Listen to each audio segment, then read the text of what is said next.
الحمد لله نحمده ونستعينه ونستغفره ونؤمن به ونتوكل عليه وعلى آله وأصحابه وأهل بيته وشهداء ملته وأولياء أمته وعلماء أهل سنته أجمعين أما بعد فأعوذ بالله من الشيطان الرجيم بسم الله الرحمن الرحيم إن أول بيت وضع للناس للذي بكة مباركا وهدى للعالمين فيه آية بينات مقام إبراهيم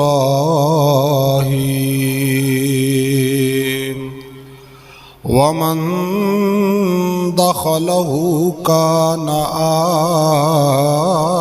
آمنا صدق الله العظيم إن الله وملائكته يصلون على النبي يا أيها الذين آمنوا صلوا عليه وسلموا تسليما آواز ببلند درود و سلام الصلاة والسلام عليك يا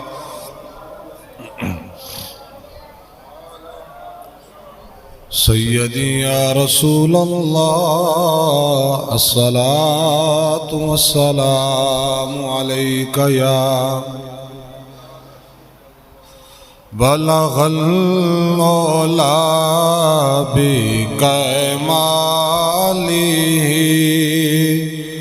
کشف الدجی بجمالہ حسنت جمیع خصالہ صلو ماشاءاللہ حج دا موسم آ رہا کا دا موسم آ رہا حج دا موسم آ رہا ماشاءاللہ حاجیاں دے قافلے ہونے جا رہے ہیں میں دعا گوں اللہ تعالیٰ اس درود و سلام دا صدقہ اگلے سال تہانوں اور مینوں اپنے در دی اور اپنے محبوب دے در دی حاضری نصیب فرمائے تو محبت دنال آج انشاءاللہ حج بیت اللہ شریف خانہ کعبہ دی فضیلت بیان کرنی ہے تو حاجی لوگاں دی فضیلت ہے جڑے لوگ حج کر کے آندے نے جڑے کرن جاندے نے ایدی کی فضیلت ہے اتنا مال پیسہ لا کے کیوں چلے جاندے نے 8-8 10-10 لاکھ روپے ہاں جی لگا کے اللہ اور دے رسول دے گھر وچ جاندے نے دی وجہ کی ہے تو انشاءاللہ میں دعا گوں اللہ تعالیٰ اگلے سال اساں سارے نوں حضور دا صدقہ پنج تن پاک دا صدقہ اللہ اپنے در دی حاضری نصیب فرمائے تو پھر محبت دے نال درود و سلام پڑھنا ہے بلغ العلا بکمالہ کشف الدجی بجمالہ حسنت جمیع خصالہ صلو علیہ بلغ العلا بکمالہ جسے چاہ در پہ بلا لیا جسے چاہ اپنا بنا لیا جسے چاہا در پہ بلا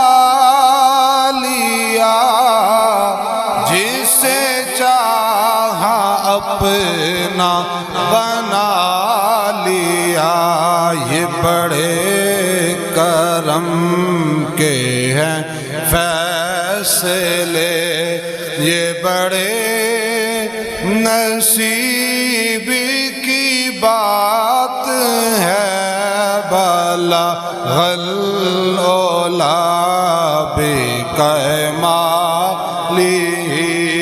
کشف دو جا بجمالی حسن جمیع خصالی صلو۔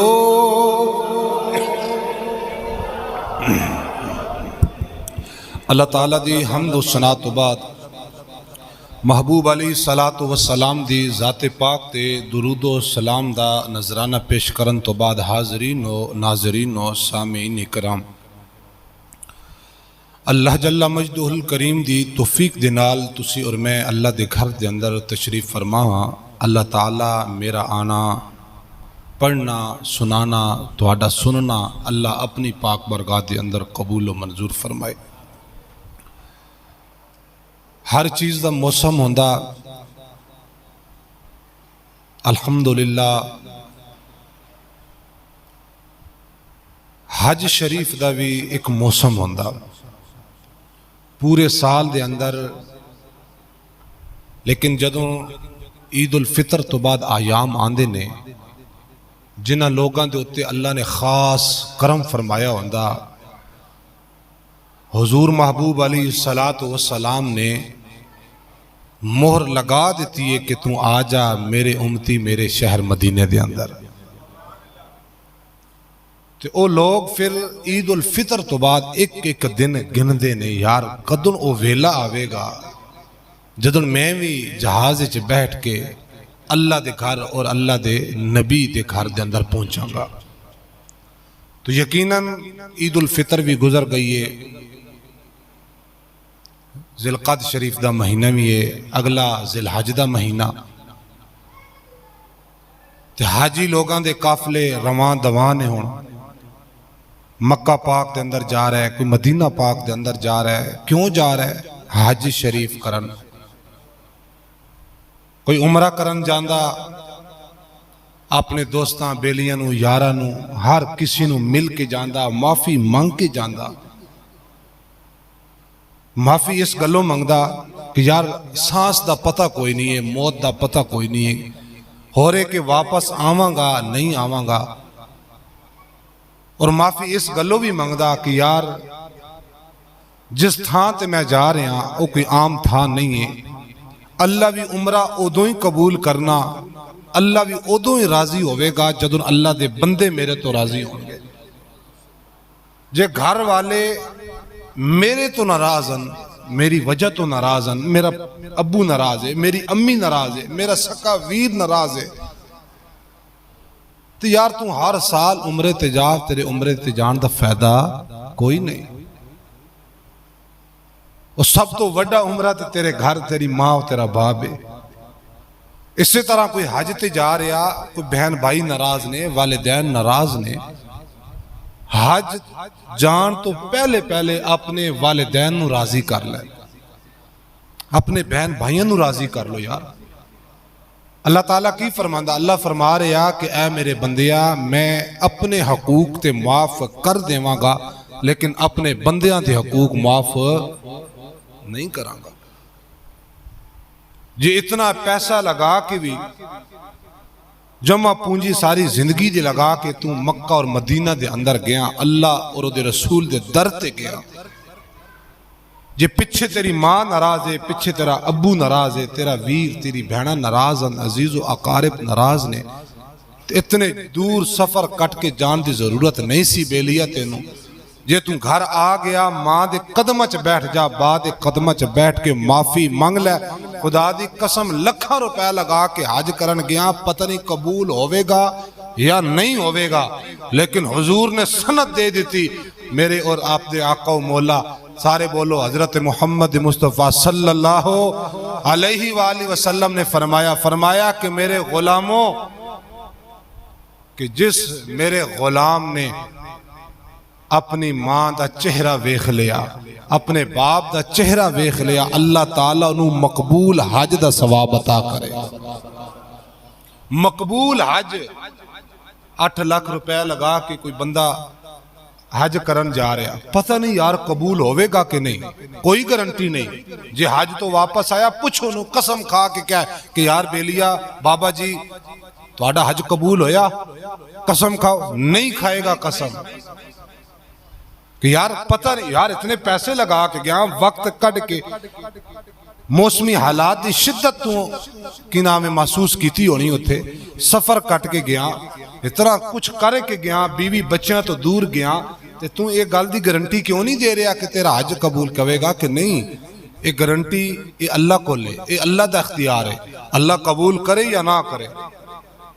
آؤ نہ پھر او عبادت کریے یار جڑی قبول ہی قبول ہے، جڑی رد ہو ہی نہیں سکتی۔ صحابہ نے عرض کی تھی سونے محبوبات جنہیں ایک دفعہ ماں پیو دا چہرہ ویکھ لیا انہوں ایک حج مقبول صرف حج دا ثواب نہیں، مقبول گارنٹی دے دیتی حضور نے کہ قبول ہی قبول ہے، پورے حج دا ثواب۔ صحابہ نے عرض کی تھی سونے جنہیں 2 دفعہ صبح اپنے ماپیاں دا چہرہ ویکھ کے فرمایا 2 حجاں دا ثواب، اور ساری زندگی حج 2 نہ اسی کر سکیے، ایک بھی نہ کر سکیے، لیکن اگر حضور دی تعلیم دوتے اسی عمل کریے تو صبح و شام پہ حج کریے اسی، جے سمجھیے اسی اس گل نو۔ پھر صحابہ نے عرض کی تھی سونے محبوبہ جے 3 دفعہ 4 دفعہ 5 دفعہ کوئی 10 دفعہ ویکھے، فرمایا 10 حجاں دا ثواب۔ عرض کی تھی سونے محبوبہ کوئی 100 دفعہ، فرمایا 100 حجاں دا ثواب مل جائے گا۔ کیونکہ وہ دے خزانے چ کمی ہے گی، وہ مالک بے نیاز ہے۔ تسی میری گل تے محمد مصطفیٰ دی گل تے عمل کرو بس، رب دی رحمت بڑی وسیع ہے۔ جتنی دفعہ صبح شام ویکھی جاؤ ماپیاں نو مقبول حجاں دا ثواب ملی جائے گا تو انہوں۔ الغرض کہن دا مقصد ہے کہ حج دا موسم ہے، حاجی جا رہے حج کرن، لیکن جان تو پہلے ایک گل یا ایک چیز اپنے گربان جھانک کے ویکھے آجے، کوئی تہاڈے تو ناراض تے نہیں، کوئی تہاڈے تو دکھی تے نہیں، کسی غریب دا حق کو مال تے نہیں کھادا ہویا، بہن دی زمین تے قبضہ تے نہیں کیتا، ویر دی زمین تے قبضہ تے نہیں کیتا ہویا۔ جے اندروں دل دا مفتی تینوں کہے نہ کہ نہ بھائی نہ میں بالکل پاک صاف ہاں، نہ ماں ناراض، نہ پیو ناراض، نہ بہن دا حق کھادا، نہ ویر دا حق کھادا، نہ ہمسایاں نو تنگ کیتا، نہ میری زبان دی وجہ تو کوئی بندہ تنگ ہے، جے اندروں آواز آ جائی پھر 7 بسم اللہ جا حج کرن، پھر امید رکھ کریم رب تیرا حج قبول فرمائے گا۔ جے دل دے کسی کونے چو آواز آوے کہ نہ بھائی ماں پیو ناراضی تیرے تو، ویران دا حق کھادا، اپنی بہناں دا حق کھادا، ہمسایاں نو تنگ کیتا، عزیزو پھر جان دی ضرورت نہیں حج کرن، ایڈا لمبا سفر کرن دی ضرورت نہیں، پھر جا اپنے ماپیاں کو، جا اپنی بہن بھائیاں کو، پہلے انہاں کو معافی مانگ، جے انہاں تینوں معافی دی سند دے دیتی کہ جا ویرا اساں تینوں معاف کیتا، ہن جا حج کرن، انشاءاللہ تیرا اللہ دے فضل دے نال اللہ رحمت اپنی خاص فرمائے گا، تیرا حج قبول فرمائے گا۔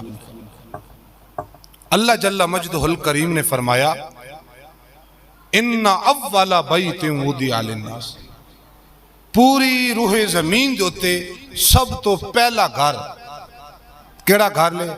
اللہ تعالیٰ دا اے خانہ کعبہ، سب تو پہلے اللہ تعالیٰ نے اس گھر نو بنوایا ہے۔ پوری روح زمین دوتر کوئی چیز نہیں سی، کوئی چیز نہیں سی، کوئی دور دور تک انسان دا نام و نشان نہیں ہے، کچھ بھی نہیں، سب تو پہلے اللہ تعالیٰ نے اپنا گھر خانہ کعبہ بنوایا۔ کدن بنیا؟ سنو اللہ تعالیٰ فرما رہا ان اول بیت وضع للناس، سب تو پہلے اسا گھر بنایا، ایک کدن بنیا؟ بیت اللہ، اے اللہ دا گھر ہے، خانہ کعبہ بولو اللہ دا گھر ہے، حرم شریف بولو اللہ دا گھر ہے، لیکن یہ بنیا کدوں؟ اللہ تعالیٰ نے جدوں فرشتے تخلیق فرمائے، اللہ نے ڈیوٹی لگاتی فرشتیاں دی کہ کچھ آسمان دے کونے کونے پھیل جاؤ، کچھ فرشتے روح زمین دے ہوتے اتر جاؤ، میری عبادت کرو۔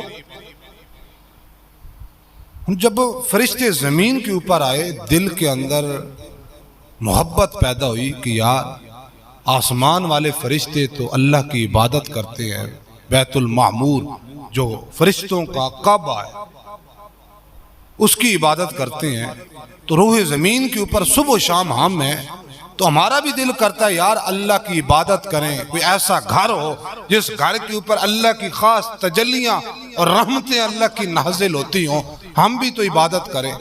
یہ فرشتوں نے ارادہ کیا، اللہ تعالیٰ نے فرشتوں کو فرمایا کہ ٹھیک ہے، تم چاہتے ہو اگر کہ دنیا کے اوپر بھی ایک میرا ایسا گھر ہو جس گھر کے اوپر میری خاص رحمتیں نازل ہوتی ہوں، تو اللہ نے فرمایا پھر خانہ کعبہ اے فرشتوں بنانا شروع کر دو۔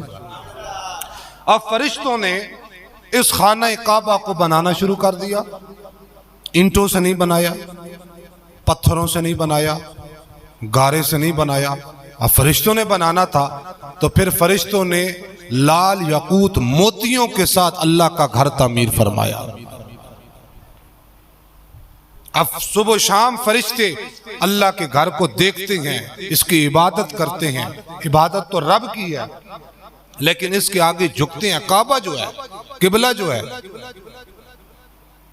دوسری روایت یہ ہے کہ جب اللہ تعالیٰ نے حضرت آدم علیہ السلام کو زمین کے اوپر اتارا، عرصہ گزر گیا، آدم علیہ السلام کے دل کے اندر بھی پیار محبت اجاگر ہوئی کہ جس طرح جنت کے اندر میں نے دیکھا ہے کہ کوئی فرشتے قیام کے اندر ہے، کوئی فرشتے رکوع کے اندر، کوئی سجود کے اندر، کوئی اتحیات کے اندر، کوئی اللہ کی حمد و ثنا کر رہے ہیں، کوئی تسبیحاں پڑھ رہے ہیں، ہر وقت اللہ اللہ۔ اب دنیا کے اوپر حضرت آدم کے سوا اور کوئی بھی نہیں تھا نا، ابھی نسل آدم شروع نہیں ہوئی تھی، ابھی اکیلا آدم تھا، اللہ کا نبی اکیلے تنہا پوری کائنات کے اوپر، کوئی دوسرا انسان بولو نہیں تھا۔ دل میں پیار محبت وہ عبادت کا جذبہ پیدا ہوا تو عرض کی اے میرے خالق و مالک، جس طرح آسمانوں کے اوپر بیت المعمور تھا، صبح و شام میں دیکھتا تھا فرشتے تیری عبادت کرتے ہیں، کوئی رکوع میں، کوئی سجود میں، کوئی قیام میں، کوئی اتحیات میں، کوئی تیری تسبیح بیان کر رہا ہے، تو یا اللہ میرا بھی دل کرتا ہے کہ میں بھی تیری عبادت کروں، کوئی ایسا گھر ہو جس کی طرف میں متوجہ ہو جاؤں، جہاں پہ تیری خاص رحمتیں نازل ہوتی ہوں صبح و شام۔ اللہ نے فرمایا کہ پھر اے آدم تم چاہتے ہو نا تو خانہ کعبہ یعنی میرا گھر جو ہے وہ تعمیر کرو۔ پھر اب اکیلے نہیں تعمیر کیا، ابھی تو نسل آدم شروع نہیں ہوئی تھی، دوسرا انسان بھی نہیں تھا۔ 200,000 سال فرشتوں کے بعد ایک دفعہ تو فرشتوں نے تخلیق فرمایا نا خانہ کعبہ، 200,000 سال کے بعد اب حضرت آدم کیونکہ اتنا عرصہ ہو گیا تھا تو پھر حضرت آدم علیہ السلام نے اسی جگہ کے اوپر فرشتوں کی مدد سے، اللہ نے فرشتوں کو امر حکم دیا کہ میرے آدم کے ساتھ مدد کرواؤ۔ علماء نے لکھا ہے، عبدالحق محدث دہلوی، یہ مدارج النبوہ میرے پاس پڑھی ہے، اس کے اندر لکھا ہے کہ ایک ایک پتھر اگر 30 بندے مل کے اٹھائیں تو نہیں اٹھا سکتے تھے۔ جو خانہ کعبہ بناتے وقت جو پتھر لگائے گئے، 30 بندے اکٹھے ہو کے بھی ایک پتھر نو نہیں چک سکتے سن، لیکن اللہ تعالیٰ نے فرشتوں کے ذریعے آدم کی مدد فرمائی۔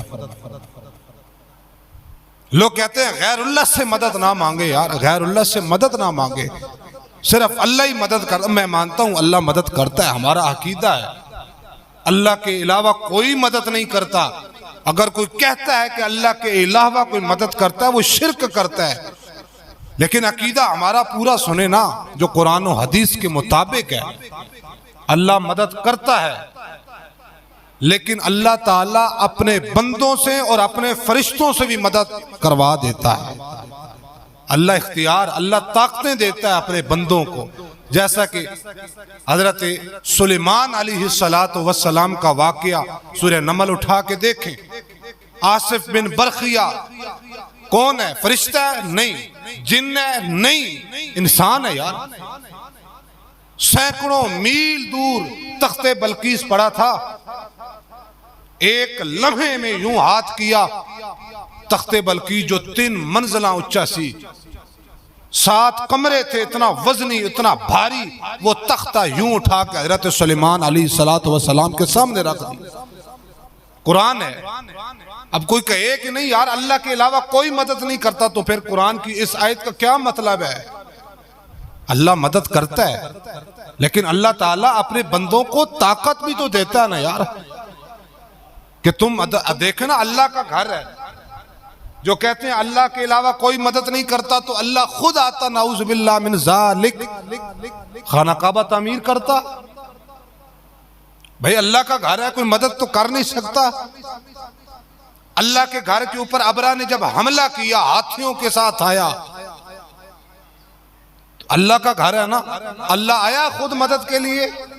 یہ اللہ کا گھر ہے، مسجد ہے، اگر کوئی یہاں پہ حملہ کرے، آج دن تک کسی نے دیکھا ہے کہ نعوذ باللہ میں مسئلہ سمجھا رہا ہوں کہ اللہ خود آیا ہو مدد کرنے کے لیے کہ پیچھے ہٹ جاؤ بھائی میرا گھر ہے؟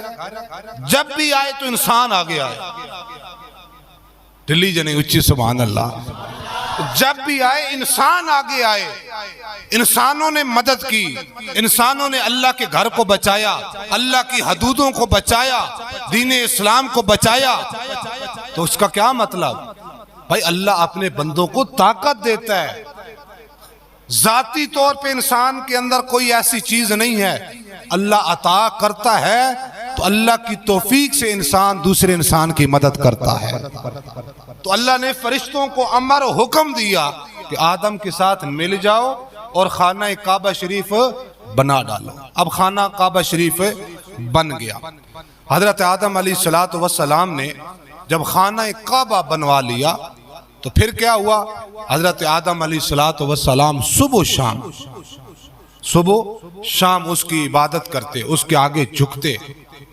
حضرت آدم علیہ السلام دعائیں کرتے تھے۔ اور یہ حجر اسود ہے نا، حجر اسود، اس کے حوالے سے عبدالحق محدث دہلوی نے لکھا یہ جنت کا پتھر ہے۔ کہاں کا پتھر ہے؟ جنت کا پتھر ہے۔ اور یہ کیوں آیا تھا جنت کا پتھر؟ اس کے حوالے سے سنیں۔ حضرت آدم علیہ السلام تقریباً 350 سال اللہ کی جناب کے اندر صبح و شام دعا کرتے تھے، ربنا ظلمنا انفسنا وَإِن لَمْ تَغْفِرْ لَنَا وَتَرْحَمْنَا أَنْتَ مَوْلَانَا فَانْصُرْنَا عَلَى الْقَوْمِ الْكَافِرِينَ۔ صبح و شام دعا، یا اللہ معافی دے دے، وہ گندم کا دانہ جو کھایا تھا، یا اللہ صبح و شام 350 سال دعا کرتے رہے۔ ایک سبق ہمیں یہ آدم ابا جان نے دیا۔ کس نے دیا؟ ابو جان نے۔ ابو جی ہے نا تو شرماندے کیوں ہو؟ ابو جان نے ہمیں ایک سبق دیا، اور میں کہ میرے جملہ پیار والا کیا دیں کہو سبحان۔ حضرت آدم ہے ابا جان نے ہمیں سبق دیا کہ اے میرے بچیو، اے میرے پترو، کبھی اللہ کی رحمت سے نا امید نہ ہونا۔ 350 سال میں ابو جان آپ کو دعائیں کر کر کے صبح و شام یہ درس دے رہا ہوں کہ اللہ کی رحمت سے کبھی نہ امید ہے۔ ہمارے ہاں کیا ایک ہفتہ دعا، ایک ہفتہ وظیفہ پڑھ لو۔ قاری صاحب ایک ہفتہ ہو گیا وظیفہ پڑھ رہا ہوں، نمازہ میں ایک ہفتہ پوریاں پڑھیاں، قاری صاحب دعا نہیں قبول ہوئی، قاری صاحب مسئلہ نہیں حل ہوا، قاری صاحب 41 دن ہو گیا، 2 چلے کٹ چکا، کوئی شے نظر نہیں آئی۔ اور بھائی صبر کرنا، صبر کر، ہاں دیر ہے اندھیر نہیں ہے۔ تو آدم علیہ السلام نے یہی تو بتایا کہ اللہ کی رحمت سے نا امید ہے، لا تقنطو من رحمت والی، آس امید نہ چھوڑے۔ میاں صاحب فرماندے نے لا تقنطو من رحمت اللہ، اللہ کی آس امید کے علاوہ اور کوئی در ہے جہاں پہ دعائیں کی جائیں اور قبول ہوتی ہوں؟ اور ایک ہی تو در ہے، فرمایا ادھر سے منہ نہیں پھیرنا۔ حضرت آدم جب دعائیں کرتے تھے روتے تھے، اور اتنا روتے تھے کہ آپ کے جو آنسو تھے نا، آنسو یہ زمین کے اوپر بہنا شروع ہو گئے۔ پرندے آتے اور آپ کے آنسو کو پیتے پانی کے طور کے اوپر، اور یہ کہتے کہ کتنا میٹھا پانی ہے۔ حضرت آدم علیہ السلام نے عرض کی، کریم رب اب تو پرندے بھی میرے ساتھ مذاق کرتے ہیں، کہتے ہیں کہ آنسو میٹھے ہو گئے، حالانکہ یہ تو نمکین ہوتے ہیں۔ اللہ کی آواز آئی، فرمایا آدم جو میری خشیت کے اندر اور میری محبت کے اندر روتا ہے، میں اس کے آنسو بھی میٹھے کر دیتا ہوں۔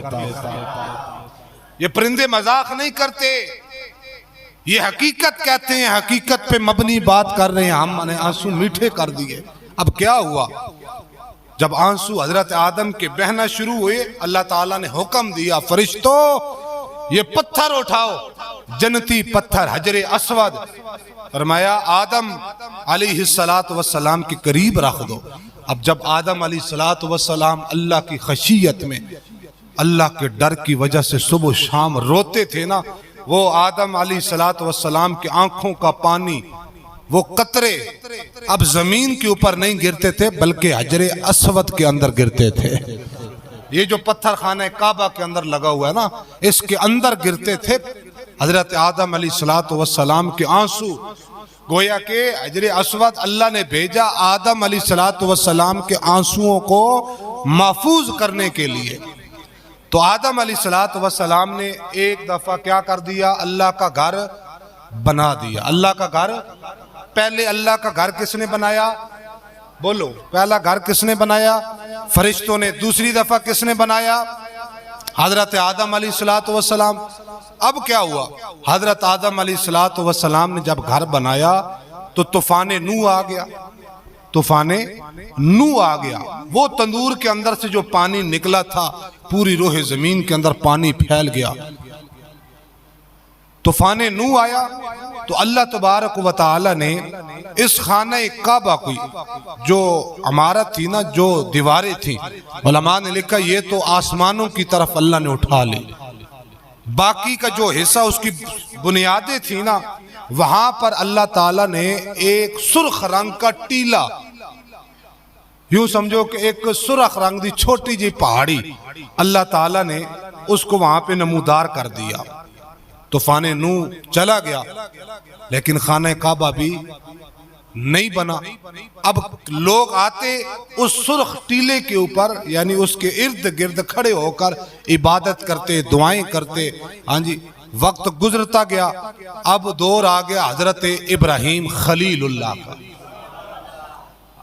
یہ جو حج ہے نا، میں نے کہا کہ آج حج کے حوالے سے باتیں کرنی ہے، خدا کی قسم اٹھا کے کہتا ہوں، ممبر رسول پہ بیٹھا ہوں، مکمل حج حضرت ابراہیم خلیل اللہ علیہ السلام کے گھر والوں کی ادائیں ہیں۔ مکمل حج حضرت ابراہیم، حضرت اسماعیل اور اماں ہاجرہ علیہ السلام، حضرت ابراہیم کے گھر والوں کی پورا حج دے کے جاؤ، دیکھو، پڑھو کتابوں کے اندر، پورا حج یا ادائے حضرت ابراہیم ہوگی، یا ادائے حضرت اسماعیل ہوگی، یا ادائے حضرت ہاجرہ حضرت ابراہیم کی بیوی جو تھی، ان کی ادائیں ہوگی پورے حج کے اندر، پورا حج۔ اسی لیے تو ہم کہتے ہیں نا، ہم دین ابراہیم کے اوپر ہیں، دین ملت ابراہیمی کہتے ہیں نا، کہتے ہیں کہ نہیں کہتے؟ ملت ابراہیمی ہم کہتے ہیں کہ ہم ملت ابراہیمی کے اوپر ہے۔ اس لیے تو حضور نے فرمایا جب بھی درود پڑھو آل ابراہیم پہ اوپر درود و سلام لازمی پڑھو، کیونکہ آل ابراہیم کی میری امت کے اوپر بڑی شفقتیں ہیں، بڑی محبتیں ہیں۔ حضرت ابراہیم کی ادائیں مکمل حج ہے، حضرت اسماعیل کی ادائیں مکمل حج ہے، صفا اور مروہ کے اوپر دوڑنا، صحیح کرنا حضرت ہاجرہ علیہ السلام کی ادائیں ہیں۔ تو ملت ابراہیمی کے اوپر ہم ہیں۔ تو اللہ تعالیٰ نے فرمایا کہ اے آدم خانہ کعبہ بناؤ، بن گیا۔ طوفان نوح آیا، کعبہ شریف جو ظاہری طور پہ نظر آتا تھا وہ اٹھا لیا گیا، ایک ٹیلا، ایک سرخ رنگ کی پہاڑی وہ رکھ دی گئی. اب دور حضرت ابراہیم کا آیا. اللہ تعالیٰ نے حضرت ابراہیم خلیل اللہ علیہ السلام کو امر و حکم دیا. فرمایا کہ اے میرے ابراہیم اپنے بیٹے اسماعیل کو ساتھ لو اور جاؤ خانہ کعبہ شریف تعمیر کرو. خانہ کعبہ شریف کیا کرو؟ عرض کی یا اللہ خانہ کعبہ تو ہم تعمیر کر دیں لیکن ہمیں اس کی جو بنیادیں ہیں وہ نظر نہیں آ رہی صحیح طریقے سے. بس ایک سرخ رنگ کا ٹیلہ ہے. اب ٹیلہ بھی چھوٹا سا ہے, چھوٹی سی پہاڑی ہے, تو کیا اتنا سا کعبہ ہے؟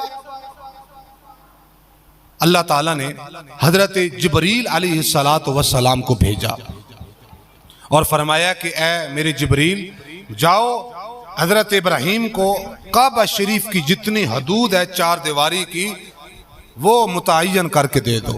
حضرت جبریل آئے اور خانہ کعبہ کی جتنی حدود تھی چار دیواری کی وہ دکھائی. حضرت ابراہیم نے خانہ کعبہ بنانا. دوسری روایت, اللہ تعالیٰ نے ایک آسمان کے اوپر سے بادل کا ٹکڑا بھیجا اور اس ٹکڑے نے اس زمین کے اوپر جہاں کعبے کی حدود تھی جتنا حصہ کعبہ شریف کا تھا اس نے سایہ کیا. حضرت ابراہیم نے دیکھ لیا اور عرض کی یا اللہ میں پہچان گیا. میں بولو کیا کر گیا؟ وَإِذْ بَوَّعْنَا ابراہیم, قرآن کہتا ہے کہ ہم نے ابراہیم کو نشاندہی کروائی خانہ کعبہ شریف کی. وَإِذْ بَوَّعْنَا ابراہیم. اب خانہ کعبہ شریف, اچھا یہ خانہ کعبہ شریف جہاں پہ ہے نا, یہاں پہ علماء نے لکھا ہے کہ یہ جو عرش اولا تھا, بولو کیا تھا؟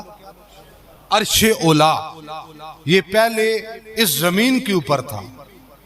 عرش اولا کدھر تھا؟ زمین کے اوپر. اور زمین سارا پانی تھی. بولو کیا تھی؟ پانی پانی تھا. زمین پانی پانی تھا. اور خانہ کعبہ جہاں پہ آج ہے نا, جہاں پر علماء نے لکھا عرش اولا تھا. اللہ کی خاص رحمتوں کا مرکز تھا, تجلیات کا مرکز تھا. اور یہ بھی کہا جاتا ہے عرش اولا کے اوپر اللہ رہتا ہے. اگر کوئی ایسا کہے کہ عرش اولا کے اوپر اللہ رہتا ہے, بیٹھتا ہے, اللہ وہاں پہ کیا نام ہے ہر وقت ہوتا ہے, یہ بالکل کفری عقیدہ ہے. اللہ بیٹھنے سے پاک, رہنے سے پاک, اللہ تعالیٰ حجم سے پاک, جسم سے پاک. ایک جگہ کے اوپر اللہ رہنے سے بھی پاک ہے. اللہ ہر جگہ غیب الغیب ہے.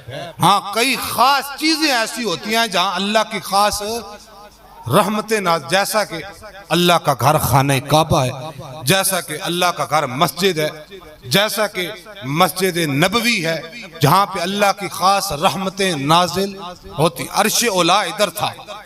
پھر کیا ہوا, ایک جھاگ, اصرف والی جھاگ نہیں ہوندی, سمجھ آئیے, کہو سبحان اللہ. جھاگ جو ہے نا وہاں سے نمودار ہوئی, اور اتنی جھاگ بنی. علماء نے کہا کہ پوری زمین کے اوپر جھاگ جو ہے وہ پھیل گئی. پھر اللہ تعالیٰ نے اس جھاگ کو مٹی کے اندر تبدیل فرما دیا, زمین بن گئی. آیا کہ جہاں سے زمین بننا شروع ہوئی اور وہ جگہ خانہ کعبہ شریف کی ہے, اور چاروں طرف سے پوری زمین کا ناپ کر لو, اینچی ٹیپ لے کے خط کھینچ لو, چاروں طرف سے سنٹر جو ہے خانہ کعبہ شریف ہے زمین کا. یہ مسجد ہے نا, تو مسجد کا سنٹر اگر کوئی بندہ بیٹھا ہے تو وہ ناپ کرے تو کہے گا یہ مسجد کا سنٹر ہے. بال ہو نا گول, دنیا ویسے بھی گول ہے, گول بال ہو, کوئی بندہ وہاں پہ ٹمکا لگا دے کہ یہ قاری صاحب بال کا کیا ہے, سنٹر ہے. تو اسی طرح پوری روح زمین کا سنٹر خانہ کعبہ ہے. اب اللہ تعالیٰ کے امر و حکم سے خانہ کعبہ ہو گیا تعمیر. اب حضرت ابراہیم علیہ السلام نے دعا کی, وَإِذْ يَرْفَعُ إِبْرَاهِيمُ الْقَوَاعِدَ. حضرت ابراہیم علیہ السلام نے دعا کی کہ یا اللہ ہم نے بیت اللہ بنا دیا, ہم نے تیرا گھر بنا دیا, یا اللہ اب اس کو آباد بھی تو کرنا ہے نا. ہم تو دو ہیں لیکن یا اللہ اس کو آباد کون کرے گا؟ اس جنگل بے امان کے اندر کون آئے گا؟ نہ دور دور تک کوئی انسان تھا, ہر طرف جنگل ہی جنگل تھا. یا جنگلی جانور تھے؟ اور علماء نے کہا وہاں پہ جانور بھی نہیں تھے، کیونکہ پانی جو نہیں تھا، پانی بہت کم تھا۔ حضرت ابراہیم علیہ السلام نے جب خانہ کعبہ بنا لیا تو اللہ تعالیٰ نے کہا کہ اے میرے ابراہیم اب کیا کرو، ربنا تقبل منا، فرمایا انکا انت السمیع العلیم، کہ اے ابراہیم دعا کرو۔ حضرت ابراہیم نے پھر دعا کی، اب آگے ایک اور دعا کی، یا اللہ میری ذریت سے، میری آل سے ایک امت ایسی بنا اور اس امت میں سے ایک رسول مبعوث فرما، یا اللہ جو وہ نبی آئے تو تیرے گھر کو آباد کر دے۔ آباد، یہ حضرت ابراہیم کس کو مانگ رہے ہیں؟ تیرے اور میرے آقا و مولا حضرت محمد مصطفیٰ کو مانگ رہے ہیں، یا اللہ کوئی ایسا نبی بھیج دے۔ دعا ہو گئی۔ اب اللہ تعالیٰ نے پھر حکم دیا کہ اے میرے ابراہیم اب لوگوں کو حج کی طرف بلاؤ۔ اب کعبہ شریف ابھی ابھی بنا ہے تو اللہ کہہ رہا ہے لوگوں کو حج کی طرف کیا کرو، بلاؤ۔ جبل ابو قبیس کی چوٹی کے اوپر حضرت ابراہیم کھڑے ہو گئے۔ کھڑے ہو کر حضرت ابراہیم علیہ السلام نے منادی کی، اللہ کا امر تھا، اللہ کا حکم تھا۔ حضرت ابراہیم علیہ السلام نے پھر دعا کی، وَأَذِّن فِي النَّاسِ بِالْحَجِّ يَأْتُوكَ۔ حضرت ابراہیم نے دعا کی اور دعا کی کہ یا اللہ میں دعا کرتا ہوں کہ اے لوگو آ جاؤ خانہ کعبہ شریف کا حج کر لو، خانہ کعبہ شریف کو آباد کر لو، آ جاؤ۔ اب ظاہری طور پہ کوئی انسان سامنے نہیں تھا، وہاں پہ علاقہ بھی نہیں تھا، بستی دور دور تک نہیں تھی، لوگ بڑے کم تھے ابھی، کیونکہ طوفان نوح کے اندر تو چند لوگ بچے تھے نا۔ طوفان نوح کے بعد اصل انسانیت پھر دوبارہ شروع ہوئی ہے۔ تو یا اللہ میری آواز کہاں تک پہنچے گی؟ دور دور تو انسان نہیں ہے۔ اللہ نے فرمایا ابراہیم بس تمہارا آواز لگانا کام ہے، آواز پہنچانا مجھ رب کا کام ہے۔ پھر آواز کر دی، منادی کر دی۔ حضرت ابراہیم نے خانہ کعبہ بنا کے یا اللہ بھیج دے اپنے بندوں کو، وَعَلَىٰ كُلِّ دَامِرٍ يَأْتِينَ، آواز ایسی پہنچائی۔ اللہ نے، علماء نے کہا کہ جو لوگ گھروں کے اندر تھے ان لوگوں نے بھی حضرت ابراہیم کی آواز سنی، جو سوئے ہوئے تھے انہوں نے بھی حضرت ابراہیم کی آواز سنی، اور جو بیٹھے ہوئے لیٹے ہوئے ہر حال میں تھے حضرت ابراہیم کی آواز سنی۔ حتیٰ کہ علماء نے کہا، فرمایا کہ جو عالم ارواح میں تھے،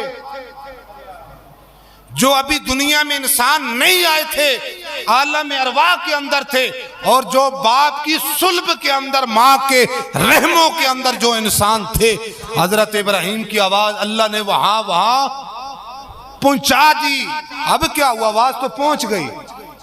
اب سنیں، اب کہا کہ جس بندے نے آواز سنی اور اس نے ایک دفعہ لبیک کہا، اس نے ایک دفعہ حج کیا۔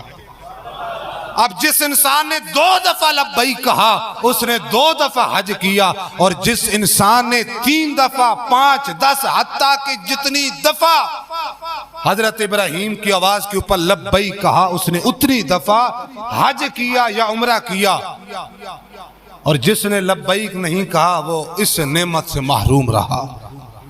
اب یہ اللہ جانتا ہے یا اللہ کا رسول جانتا ہے میں نے لبیک کہا یا آپ نے کہا، لیکن گمان اچھا کرنا چاہیے، گمان بولو اچھا کرنا چاہیے۔ تو حضرت ابراہیم نے جب منادی کر دی، آواز لگا دی، دور آ گیا کملی والے محمد مصطفیٰ کا۔ کافروں کی حکومت تھی، کافروں کا قبضہ تھا خانہ کعبہ کے اوپر، ہر طرف کافر ہی کافر ننگا طواف کرتے تھے، ننگا طواف۔ صبح کے وقت مرد طواف کرتے تھے خانہ کعبہ کا ننگے برہنہ ہو کر، اور رات کے وقت عورتیں برہنہ ہو کر، کوئی کپڑا نہیں جسم کے اوپر، خانہ کعبہ شریف کا کیا کر رہے ہیں؟ طواف کر رہے ہیں، اور اندر بت سجائے ہوئے ہیں۔ حضور کا دور آیا، حضور نے سارے بتوں کو توڑا، حضور کے ہاتھ میں وہ سوٹی تھی، بتوں کو مارتے گئے، کسی کا کان، کسی کا ناک، کسی کا بازو توڑ کے رکھ دیا حضور نے۔ جو بت اونچے تھے حضور نے فرمایا علی تم آیا، علی آ جاؤ۔ حضرت علی حضور کی پشت کے اوپر، واقعہ کئی دفعہ یہ میں نے حدیث بیان کی ہے، صرف اشارہ دے کے جا رہا ہوں۔ حضور کی پشت کے اوپر، حضور کی کمر مبارک کے اوپر علی کھڑے ہوئے۔ علی نے اپنے ہاتھوں سے بتوں کو کیا کیا؟ توڑا۔